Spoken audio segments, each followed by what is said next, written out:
Railway ते Shyam YouTube channel पर आप सभी लोगों का स्वागत है। आज के इस वीडियो में मैं आपको कराने वाला हूँ रेलवे ग्रुप डी भर्ती परीक्षा 2025 के लिए जीके जीएस के अति महत्वपूर्ण 40 से प्रश्नों का एक और शानदार प्रश्न सेट। लगातार मैं आपके एग्जाम को ध्यान में रखते हुए डेली प्रीवियस ईयर के प्रश्नों का एक सेट और डेली प्रैक्टिस सेट आपको करा रहा हूँ, जिसमें अगर आप लोग सभी सेट लगाते हैं तो इस बार रेलवे ग्रुप डी के 32,438 की पोस्टों में से एक पोस्ट आपकी क्लियर होने वाली। तो आज के सेट को शुरू से लेकर के एंड तक फुल वॉच कीजिएगा। आप कितने परसेंट सही कर पाते हो कमेंट बॉक्स में आपको अपना स्कोर शेयर करना। चलिएगा शुरू करते हैं। तो पहला प्रश्न आ जाता है कि बंगाल का प्राचीन नाम क्या था।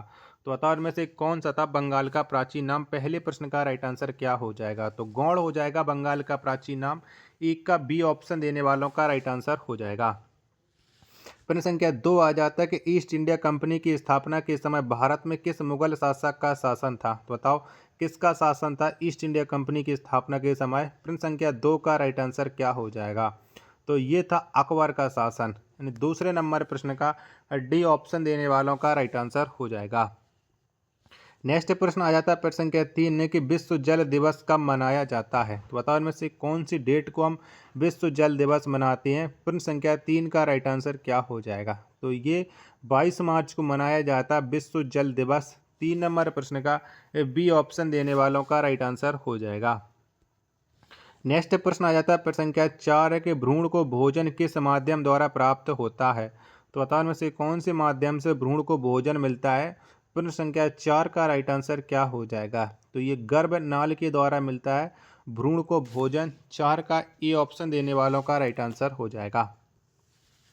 प्रश्न संख्या 5 आ जाता है कि हैदराबाद किस नदी के किनारे स्थित है। तो बताओ में से कौन सी नदी के तट पर हैदराबाद स्थित हो जाता है। 5 नंबर प्रश्न का राइट आंसर क्या हो जाएगा। तो ये मूसी नदी के तट पर हो जाता है। 5 का सी ऑप्शन देने वालों का राइट आंसर हो जाएगा।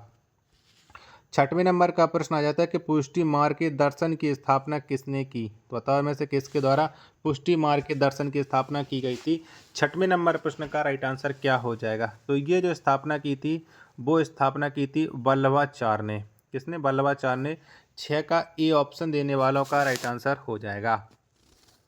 प्रश्न संख्या 7 है आपके सामने कि विटामिन ए का रासायनिक नाम क्या है। तो बताओ इनमें से कौन सा हो जाएगा विटामिन ए का रासायनिक नाम। 7 का राइट आंसर क्या हो जाएगा। तो ये हो जाएगा रेटिनॉल।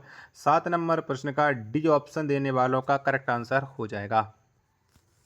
प्रश्न संख्या 8 है आपके सामने कि मूंगफली का सर्वाधिक उत्पादक देश कौन सा है। तो बताओ इनमें से कौन से देश में सबसे अधिक मूंगफली उत्पादन की जाती है। 8 नंबर प्रश्न का राइट आंसर क्या हो जाएगा। तो अपने प्यारा देश भारत हो जाता है मूंगफली का सर्वाधिक उत्पादक देश।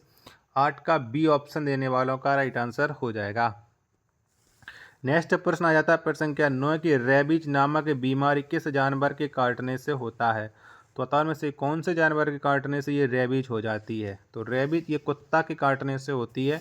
9 नंबर प्रश्न का 80 ऑप्शन देने वालों का करेक्ट आंसर हो जाएगा। अगला प्रश्न आ जाता है प्रश्न संख्या 10 है कि बादशाह गाजी की उपाधि किस मुगल शासक ने धारण की थी। तो बताओ कौन से मुगल शासक ने बादशाह गाजी की उपाधि धारण की थी।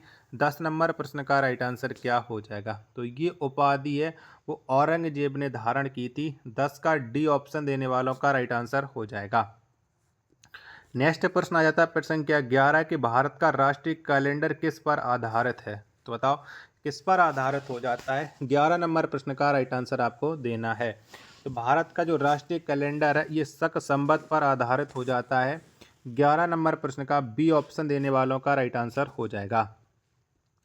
नेक्स्ट प्रश्न आ जाता है प्रश्न संख्या 12 कि रक्त वाहिनियों में रक्त को न जमने देने वाला पदार्थ कौन सा है। तो बताओ इनमें से कौन सा पदार्थ है रक्त वाहिनियों में रक्त को नहीं जमने देता है। 12 का राइट आंसर क्या हो जाएगा। तो ये हेपेरिन नहीं जमने देता है। 12 का बी ऑप्शन देने वालों का करेक्ट आंसर हो जाएगा। प्रश्न संख्या 13 आ जाता है कि सोमपेंस कहाँ के आदिवासी हैं। तो बताइए कौन से राज्य के आदिवासी हो जाते हैं सोमपेंस। 13 का राइट आंसर क्या हो जाएगा। तो ये निकोबार द्वीप समूह के आदिवासी हो जाते हैं। 13 का डी ऑप्शन देने वालों का राइट आंसर हो जाएगा। 14 नंबर का प्रश्न है कि यूरोप के खेल का मैदान किसे कहा जाता है। तो बताओ कौन से देश को कहते हैं यूरोप के खेल का मैदान। 14 नंबर प्रश्न का राइट आंसर क्या हो जाएगा। तो ये स्विट्जरलैंड को कहते हैं। 14 का ए ऑप्शन देने वालों का करेक्ट आंसर हो जाएगा। चलेगा। अगला प्रश्न आ जाता है प्रश्न संख्या 15 के भूमध्य सागरीय प्रदेशों में पेड़ों पर चढ़ी लताओं को क्या कहते हैं? तो बताओ इन्हें क्या कहते हैं। 15 नंबर प्रश्न का राइट आंसर क्या हो जाएगा। 15 के 2 ऑप्शन ये रहे, बाकी के 2 ऑप्शन मैं आपको और दिखा देता हूँ। बाकी के 2 ऑप्शन आपके सामने ये रहे, तो इनमें से जो राइट आंसर क्या हो जाएगा, तो वो हो जाएगा लियाना। 15 नंबर प्रश्न का 80 ऑप्शन देने वालों का राइट आंसर हो जाएगा।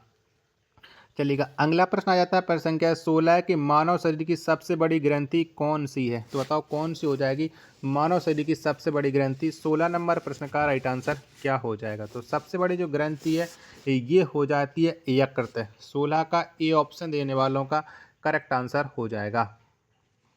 वीडियो पसंद आ रही होगी तो प्लीज़ वीडियो को लाइक और चैनल को आप लोग सब्सक्राइब करना बिल्कुल ना भूलें। 17 नंबर का प्रश्न है कि सद्भावना दिवस कब मनाया जाता है? तो बताओ में से कब मनाते हैं। तो 20 अगस्त को सद्भावना दिवस मनाया जाता है। 17 नंबर प्रश्न का ए ऑप्शन देने वालों का राइट आंसर हो जाएगा।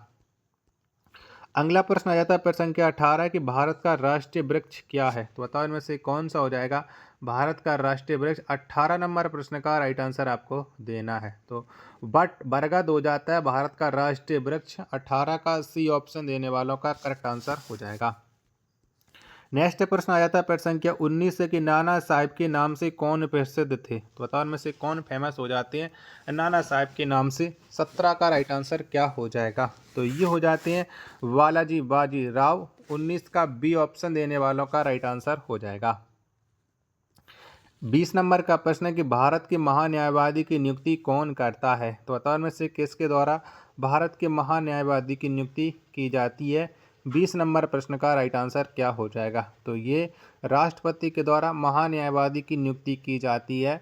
20 का ए ऑप्शन देने वालों का करेक्ट आंसर हो जाएगा। नेक्स्ट प्रश्न प्रश्न संख्या 21 आ जाता है कि फ्रांसीसी क्रांति किस वर्ष हुई? तो बताओ इनमें से कब हुई थी फ्रांसीसी क्रांति। 21 नंबर प्रश्न का राइट आंसर क्या हो जाएगा। तो 1789 में हुई थी फ्रांसीसी क्रांति। 21 का बी ऑप्शन देने वालों का राइट आंसर हो जाएगा। नेक्स्ट प्रश्न आ जाता है प्रश्न संख्या 22 है कि नदियों तालाबों आदि में पाए जाने वाले जलीय हरे पौधे को क्या कहा जाता है? तो बताओ इन्हें क्या कहते हैं। 22 नंबर प्रश्न का राइट आंसर क्या हो जाएगा। तो नदियों तालाबों आदि में पाए जाने वाले जो जलीय हरे पौधे होते हैं इनको कहा जाता है शैवाल। 22 का ए ऑप्शन देने वालों का करेक्ट आंसर हो जाएगा। 23 नंबर का प्रश्न आ जाता है कि भारत का नेपोलियन किसे कहा जाता है? तो बताओ इनमें से किसको कहते हैं। 23 नंबर प्रश्न का राइट आंसर क्या हो जाएगा। तो भारत का जो नेपोलियन है ये समुद्रगुप्त को कहा जाता है। 23 का 80 ऑप्शन देने वालों का राइट आंसर हो जाएगा। नेक्स्ट प्रश्न है आपके सामने प्रश्न संख्या 24 है कि वेदों में संपूर्ण सच्चाई निहित है किसका कथन है? तो बताओ ये किसका कथन था। वेदों में संपूर्ण सच्चाई निहित है। 24 का राइट आंसर क्या हो जाएगा। तो ये दयानंद सरस्वती का कथन था। 24 का सी ऑप्शन देने वालों का राइट आंसर हो जाएगा। अगला प्रश्न आ जाता है प्रश्न संख्या 25 है कि बाल्टिक समुद्र को उत्तरी समुद्र से मिलाने वाली नहर कौन सी है? तो बताओ इनमें से कौन सी नहर हो जाएगी। 25 नंबर प्रश्न का राइट आंसर क्या हो जाएगा। तो कील नहर हो जाती है। 25 का ए ऑप्शन देने वालों का राइट आंसर हो जाएगा। प्रश्न संख्या 26 से आपके सामने कि निकट दृष्टि दोष को किस लेंस द्वारा ठीक किया जाता है? तो बताओ इनमें से कौन से लेंस से ये निकट दृष्टि दोष ठीक होता है। 26 नंबर प्रश्न का राइट आंसर क्या हो जाएगा। तो अवतल लेंस के द्वारा ये ठीक हो जाता है निकट दृष्टि दोष। 26 का ए ऑप्शन देने वालों का राइट आंसर हो जाएगा। 27 नंबर का प्रश्न है कि भारत का राष्ट्रीय नगर क्या है। भारत का राष्ट्रीय नारा क्या है। 27 का आंसर आपको देना है। तो भारत का जो राष्ट्रीय नारा हो जाता है वो हो जाता है श्रमेव जयते। क्या श्रमेव जयते, यानी 27 नंबर प्रश्न का डी ऑप्शन करेक्ट आंसर हो जाएगा।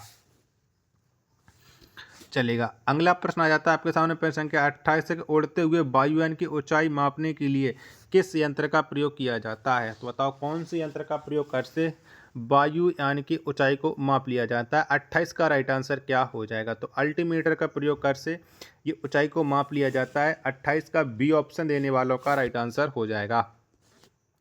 प्रश्न संख्या 29 से आपके सामने की शिलादित्य की उपाधि किस हिंदू शासक ने धारण की थी।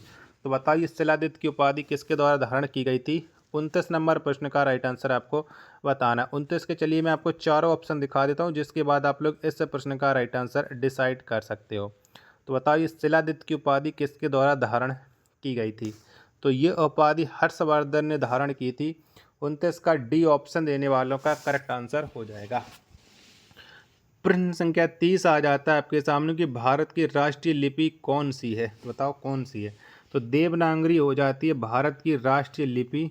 30 का बी ऑप्शन देने वालों का करेक्ट आंसर हो जाएगा। प्रश्न संख्या 31 आ जाता है आपके सामने कि चंद्रगुप्त मौर्य ने अपना अंतिम समय कहाँ बिताया? तो बताओ कहाँ पर बिताया था? 31 का राइट आंसर आपको देना है। तो श्रवणबेलगोला में चंद्रगुप्त मौर्य ने अपना अंतिम समय बिताया था। 31 का ई ऑप्शन देने वालों का राइट आंसर हो जाएगा। 32 नंबर का प्रश्न आ जाता है, कोयला किस चट्टान में पाया जाता है? तो बताओ कौन सी चट्टान में मिलता है कोयला? 32 नंबर प्रश्न का राइट आंसर आपको देना है। तो कोयला ये अवसादी चट्टान में पाया जाता है। 32 नंबर प्रश्न का सी ऑप्शन देने वालों का करेक्ट आंसर हो जाएगा। प्रश्न संख्या 33 आ जाता है आपके सामने, कनिष्क को किस नाम से जाना जाता है? तो बताओ इनमें से कौन से नाम से कनिष्क को जाना जाता है? 33 नंबर प्रश्न का राइट आंसर क्या हो जाएगा? तो कनिष्क का इनमें से कोई दूसरा नाम नहीं है, इनमें से कोई नहीं, करेक्ट आंसर हो जाएगा 33 का डी ऑप्शन। अगला प्रश्न आ जाता है प्रश्न संख्या 34 है कि रेडियो धर्मी तत्व थोरियम का विशाल भंडार किस देश में पाया जाता है? तो बताओ कौन से देश में पाया जाता है? तो थोरियम का जो विशाल भंडार है ये अपने प्यारे देश भारत में पाया जाता है। 34 का सी ऑप्शन देने वालों का राइट आंसर हो जाएगा। अगला प्रश्न आ जाता है प्रश्न संख्या 35 है कि आपेक्षिक आर्द्रता को मापने के लिए किस यंत्र का प्रयोग किया जाता है? तो बताओ इनमें से कौन से यंत्र का प्रयोग करते हैं? तो हाइग्रोमीटर का प्रयोग किया जाता है आपेक्षिक आर्द्रता को मापने के लिए। 35 नंबर प्रश्न का ए ऑप्शन देने वालों का राइट आंसर हो जाएगा। चलिएगा, अगला प्रश्न आ जाता है प्रश्न संख्या 36 है कि 13वीं शताब्दी में सेना का सर्वोच्च अधिकारी कौन होता था? तो बताओ कौन होता था? तो 13वीं शताब्दी में जो सेना का सर्वोच्च अधिकारी होता था वो खान होता था। 36 का ए ऑप्शन देने वालों का राइट आंसर हो जाएगा। 37 नंबर का प्रश्न आ जाता है कि लाल रक्त कण का निर्माण किस में होता है? तो बताओ किस में होता है? तो अस्थि मज्जा में लाल रक्त कण का निर्माण होता है, यानी 37 नंबर प्रश्न का बी ऑप्शन देने वालों का राइट आंसर हो जाएगा। 38 नंबर प्रश्न आ जाता है कि भारत का राष्ट्रीय सूचना पत्र क्या कहलाता है? तो बताओ क्या कहलाता है? तो भारत का जो राष्ट्रीय सूचना पत्र ये श्वेत पत्र कहलाता है। 38 का ए ऑप्शन देने वालों का राइट आंसर हो जाएगा। 39 नंबर का प्रश्न आ जाता है कि आकाश का रंग नीला क्यों दिखाई पड़ता है? तो बताओ किस वजह से आकाश का रंग नीला दिखाई देता है? 39 का राइट आंसर क्या हो जाएगा? तो प्रकाश के प्रकीर्णन के कारण ये नीला दिखाई देता है। 39 का ए ऑप्शन देने वालों का राइट आंसर हो जाएगा। और आज का अंतिम प्रश्न आ जाता है कि भारत का राष्ट्रीय पशु क्या है? तो बताओ इनमें से कौन सा है? 40 नंबर प्रश्न का राइट आंसर क्या हो जाएगा? तो बाघ हो जाता है भारत का राष्ट्रीय पशु। 40 का सी ऑप्शन देने वालों का करेक्ट आंसर हो जाएगा। आशा और उम्मीद करता हूँ आप सभी लोगों को ये वीडियो ज़रूर पसंद आई होगी। तो प्लीज़ इस वीडियो को लाइक और चैनल को आप लोग सब्सक्राइब करना बिल्कुल ना भूलें। मिलते को नेक्स्ट वीडियो के साथ, तब तक के लिए धन्यवाद। जय हिंद, वंदे मातरम।